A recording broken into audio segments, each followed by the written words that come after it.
Now, in my entire knowledge of my father, he never once mentioned the word astronomy or talked about the heavens in any way, shape or form.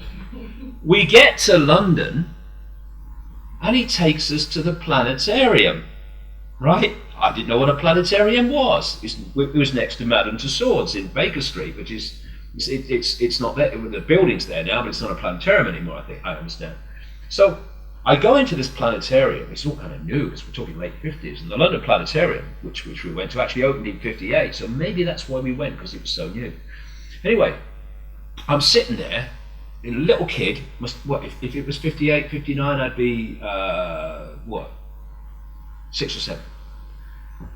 And I'm looking around thinking, what's going to happen? And there's this contraption in there, and there's darkness in the sky, and then the show starts. And it's midday, it must have been midday, something like that. And suddenly, I'm sitting there, and the night sky is above my head. And the stars were moving, and the stars looked like they looked when I look up as a kid at night.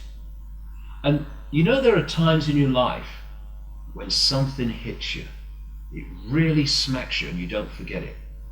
That was one of my moments. It impacted it. That moment when I saw the heavens on that dome ceiling of the London Planetarium in the late 50s, it imprinted something on me, which I've never forgotten. And the last couple of years I was out in the countryside, about 2 or 3 miles from here, just sitting on a bench, and I just looked up. And when I looked up, it was daytime. I saw the sky as a gigantic dome, and I thought, is this real? Is this a projection? Like the planetarium, it came back to me. That story came back to me when I had that experience. And then a friend of mine, Neil Haig, who does artwork for my books, I was talking to him about this. He said, have you seen that movie, The Truman Show? And I hadn't. It had been out a long time, but I got it on DVD when he mentioned it, and I watched it here. For people that haven't seen The Truman Show, it starred Jim Carrey, and he was born on the set of a soap program, but he didn't know that. So he's growing up thinking this is real in life, and his mother's his mother and his girlfriends, and they're all bloody actors. And every time he tries to get out of this little town, this set as it turned out to be, something stopped him.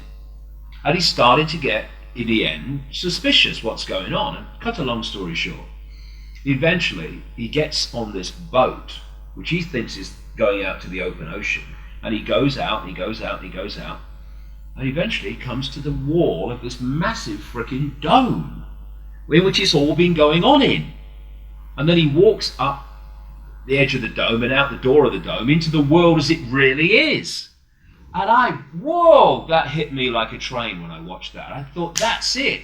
Vibrationally, holographically, in terms of projections that we decode, that is our situation. And then, this soap show, The Truman Show, which everyone was watching, with the only person who didn't realize was him, that it was all a big act. The operations center, where it was all manipulated from, looked like the moon. And I think that whoever wrote The Truman Show got seriously bloody lucky, or had some idea what he was writing about symbolically. And I am saying that Saturn is part of that process. That the way it seems to me is Saturn is the main projector of this fake reality. And then you look at Saturn and you say, anything's possible. What's real anymore? And the moon is amplifying that and focusing on the Earth particularly, so we get a much more amplified version of it, therefore much more powerful fake reality. And people talk about insiders have talked about bases on the dark side of the moon that they've seen in pictures, and NASA, they talk about domes and buildings and strange non-natural artifacts or buildings and structures on the moon, not just on the far side, that's where most of them are, obviously. And isn't it funny, we only see one side of the moon. Hey, just a coincidence, nothing to worry about. But there are some you can point out on the near side of the moon as well. But I'm saying, so I have no problem that all that is correct, but I'm saying that it's inside the moon where the real deal is, and that's what the Russian scientists were saying in 1970, that it's actually goes on inside the moon. That's where the whole thing comes from. And it was another kind of common theme through my life in the last 22 years, and the puzzle pieces being given to me, is that when I've gone public with something that's kind of bizarre and out there, something comes along that says, hey, see, you were right to go there. Look, hey, it's like a confirmation. And about 9 months after Human Race came out, I had an email from a lady in Brazil, I think it was. And she said, I've read your book about the moon. Have you read a book called Earth by a lady called Barbara Marciniak? I met Barbara years ago. And she's what they call a channel. She, like a psychic like Betty Shine, they will hear something, and then they will report what they've heard. But people haven't come across this. What a channel is someone that literally just allows their body computer, I would say, to be taken over by a projected electromagnetic field, and they just speak the words.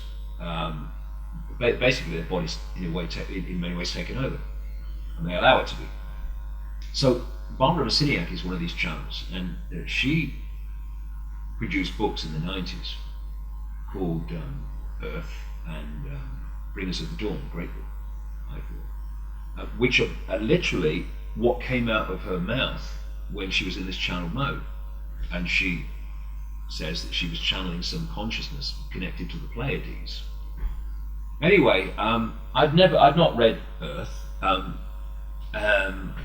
and so she gave me some page numbers, this email, and said, I think it'd be a good idea if you read it. And I sent for it, and it came within a few days, and I went through the page numbers. I couldn't believe what I was seeing. The book came out in the mid-90s, and in the middle of all this other stuff about many other different subjects was this stuff about what she kind of channeled, that the moon was not real. It was a construct. It was an eye in the sky, or basically a computer system that was manipulating and dictating human perception on Earth, and that it was not possible for humans in effect to be truly free until A, they can break out of the influence of what's coming from the moon, or the moon is taken over by forces that have a benevolent agenda for humanity. Because at the moment, it was saying, at the time it was written anyway, the time it was published, that was not the case. And when I was reading that, after publishing 9 months earlier, this Human Race, Get Off Your Knees, it was saying basically the same thing. That was because you put it out there, and that's something. It's always nice when these confirmations come like that. And again, I know it's hard for people, completely understand, for them in large numbers to perceive or conceive that life on Earth is being manipulated from the moon by non-human entities, but it is, and but it won't be for that much longer.